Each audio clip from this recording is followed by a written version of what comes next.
Hello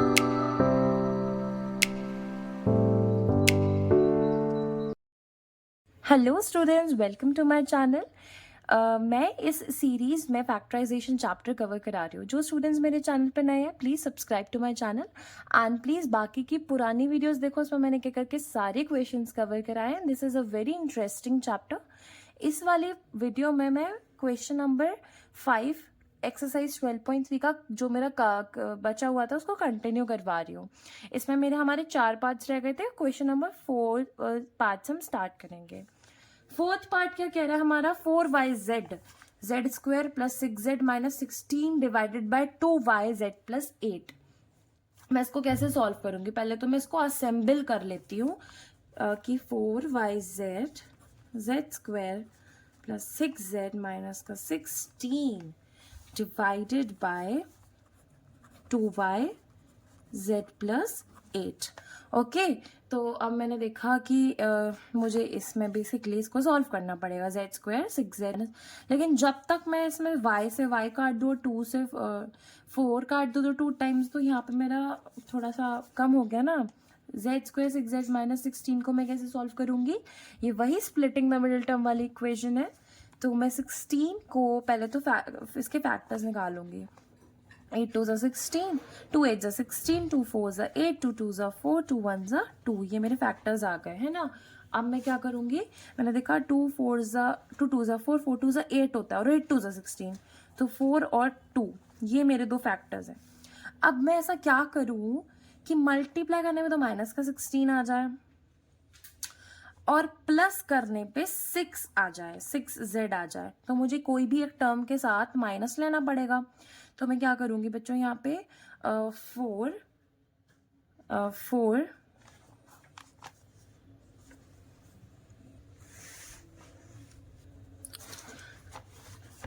2 2 4, 4 2 8 होता है, तो यहाँ पे 8 आएगा हमारा और यहाँ पे 2 है, तो 4 तो नहीं, बेसिकली यहाँ पे 8 2 16 हुआ ना, तो 8 इंटू माइनस का 2 है ना। तो 8 2 मैंने -2 क्यों लिया है, -8 इसलिए नहीं लिया बिकॉज जब मैं यहाँ पे ऐड करूंगी ना तो मुझे प्लस का 6 चाहिए होगा, और अगर मैं 8 के सामने माइनस लगा दूंगी तो 6 भी हमारा माइनस का बन जाएगा। तो मैं क्या करूंगी, 8 प्लस -2 जो कि होता है 6। मेरी दोनों कंडीशंस फुलफिल हो गई हैं, है ना।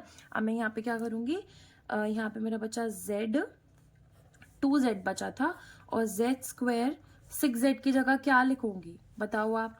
मैं लिखूंगी यहाँ पे 8z माइनस का 2z माइनस का 16 डिवाइडेड बाय z प्लस 8, और फिर मैं इसके फैक्टर्स बनाऊंगी। 2z यहाँ पे मैं इसमें से कॉमन निकालूंगी, पेयरिंग कर ली मैंने, यहाँ पे z आ गया, z प्लस 8 अंदर बचा, और यहाँ पे मैं क्या निकालूंगी, माइनस कॉमन निकालूंगी क्योंकि दोनों तरफ माइनस है, मैं ब्रैकेट तो पॉजिटिव का चाहिए, तो मैं इसमें से 2 बाहर निकाल लूंगी और अंदर बचा z plus 8 divided by z plus 8। तो मेरे दो फैक्टर्स बड़ी इजीली आ गए, z प्लस 8 और एक z माइनस का 2, है ना, divided by z plus 8। z plus 8 से z प्लस 8 गया और मेरा आंसर बचा है 2z z माइनस 2। ये रहा हमारा fourth part. This is very easy, ठीक है। अगर आप ध्यान लगा के कोई भी क्वेश्चन करोगे तो वो इंटरेस्टिंग बनता जाएगा और आप उसको इजीली सॉर्ट करते जाओगे, है ना, सिंप्लीफाई कर करके सॉर्ट करते जाओगे। फिफ्थ वाला पार्ट है हमारा 5pq, P square minus Q square 2p plus Q. इसमें तो यार कोई भी स्प्लिटिंग द मिड टर्म वाली इक्वेशन ही नहीं है, बट हाँ इसमें एक आइडेंटिटी लग रही है। वो आइडेंटिटी आप लोगों ने पढ़ी है, जो कि क्या है, P square minus Q square, जिसको आइडेंटिटी क्या है, वो ए स्क्वायर माइनस बी स्क्वायर वाली, ए प्लस बी और ए माइनस बी वाली आइडेंटिटी है वो, है ना। ये वाली तो आइडेंटिटी जो मैंने आपको पढ़ाई है ना, ये वाली देखो, ए स्क्वायर माइनस बी स्क्वायर, ए प्लस बी इंटू ए माइनस का बी। तो अब मैं इसको कैसे सॉल्व करूंगी, मैं इसको आइडेंटिटी के फॉर्म में लिखूंगी, 5pq into p plus q and p minus का q divided by 2p p plus का q। p प्लस का q एक p प्लस के q से गायब हो गया और एक p से गया, तो मेरा आंसर क्या बचा, तो इसमें हमारा फिर आंसर क्या आ गया था 5qp minus q upon 2। Okay बच्चों, फिर हम अपने 6th पार्ट की तरफ आगे बढ़ते हैं। 6th पार्ट हमारा क्या है? 6th part is basically the same. आप क्या करोगे, पहले तो आप अपने क्वेश्चन को ना असेंबल करोगे। आपने अपने क्वेश्चन को असेंबल करा तो मैं उसको पहले ऐसे फॉर्म कर लेती हूँ, like 12xy 9x square minus 16y square divided by 4xy और ये क्या है 3x प्लस 4y। अब हमें बेसिकली कैंसिल आउट करना है जो हम करते आ रहे हैं। लेकिन पहले मैंने क्या देखा, मैंने देखा कि 9x square minus 16y square में से क्या कुछ कॉमन आ सकता है। हाँ बिल्कुल कॉमन आ सकता है, क्योंकि देखो क्या है, हमें डिनोमिनेटर जैसा हमका ऊपर वाला ब्रैकेट चाहिए कुछ कैंसिल आउट करने के लिए। तो मैं क्या करूँगी, 12xy तो लिखूंगी ही लिखूंगी, इनटू मैंने देखा 9 और 16 दोनों किसकी टेबल में आता है। 9 और 16 किसकी टेबल में आता है? Any idea? नहीं, ये किसी की टेबल में नहीं आता। 9 3 का स्क्वायर है और 16 किसका स्क्वायर है?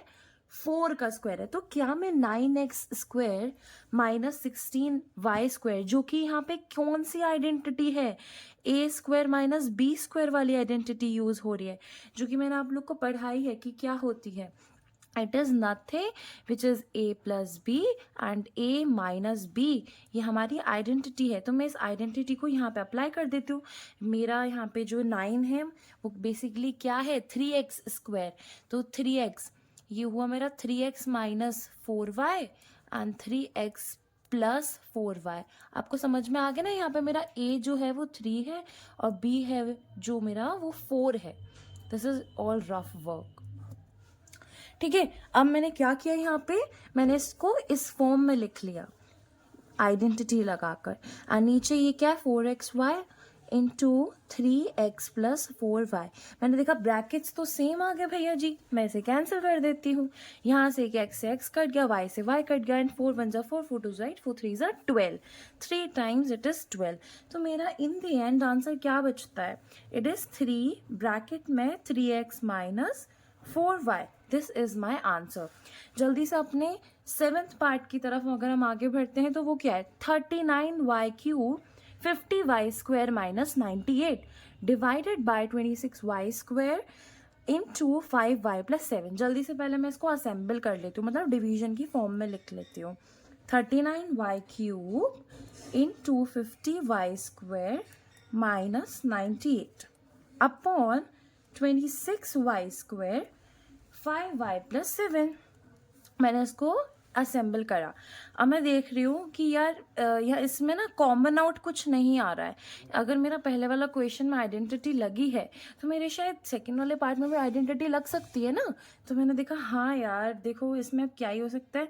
पहले तो देखो कॉमन आ रहा है कि नहीं आ रहा है। 50 और 98, क्या 50 और 98 किसी के स्क्वायर है? नहीं, ये किसी के स्क्वायर नहीं है। तो 50 और 98 में से एक काम करती हूँ, मैं 2 कॉमन निकाल लेती हूँ, है ना। तो मैंने क्या करा 39y क्यूब इंटू 2 बाहर निकाल लिया।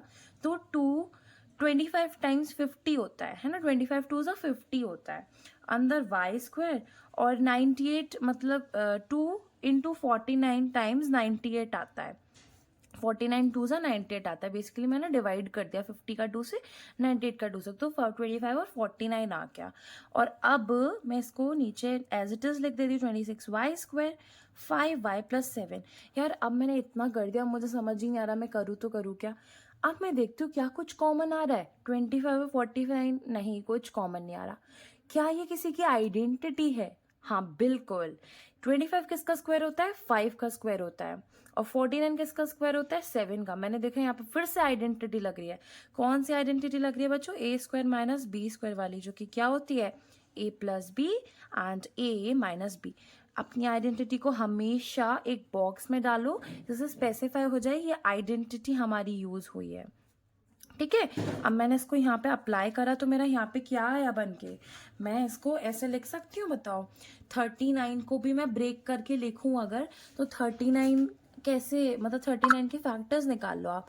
3 1 ज़ा 3 और 3 3 ज़ा 9 और 31 1 ज़ा 31, वो 13 1 ज़ा 31। ओके, तो मैं क्या करूँगी 13 इंटू 3, ठीक है, 3 into 13 Y Q into 2 bracket में 25 की जगह 5y स्क्वायर माइनस का 7 का स्क्वायर डिवाइडेड बाय 26 को मैं कैसे लिख दूं बताओ, 26 को भी ब्रेक कर दूं यहाँ पे, 26 कैसे, 2 1 2 2 3 6 एंड 13 1 13, तो मैंने क्या करा 2 इंटू 13 वाई स्क्वायर और फिर नीचे क्या था ये 5y प्लस का 7 है ना, ये आया। अब हमारा आंसर बहुत इजीली सॉल्व होगा, देखते जाओ कैसे होता जाता है।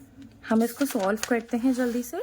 तो मेरा आंसर यहाँ पे क्या आता है, मेरा आंसर आया यहाँ पे कि मैंने अपना लिखा है 2 into 3 into and 13 Y Q 5y plus 7 and 5y minus 7। यहाँ पे मैंने आइडेंटिटी अप्लाई कर दी है बच्चों, बेसिकली मैंने कुछ नहीं करा, आइडेंटिटी अप्लाई करिए। Divided by 2 into 13 Y square और नीचे जो था 5y प्लस 7 वो तो 5y प्लस 7 था ही। ये ब्रैकेट गया, 2 से 2 गया, 13 से 13 गया, वाई स्क्वायर से वाई क्यूब गया, यहाँ पे एक वाई बचा। कितना इजी था ना यार, ये कोई भी छोटा मोटा बच्चा कर देगा। अब मेरा हिंदी एंड आंसर बचा क्या, 3y 5y माइनस 7, ये रहा मेरा आंसर। और इसी के साथ एक्सरसाइज खत्म होती है। जिन बच्चों को कोई भी डाउट आया हो प्लीज़ कमेंट सेक्शन में आप इस अपने डाउट्स को ड्रॉप करो। I will personally reply to that comment and hit share, like and subscribe to my video. Help me to grow more, and thank you for watching.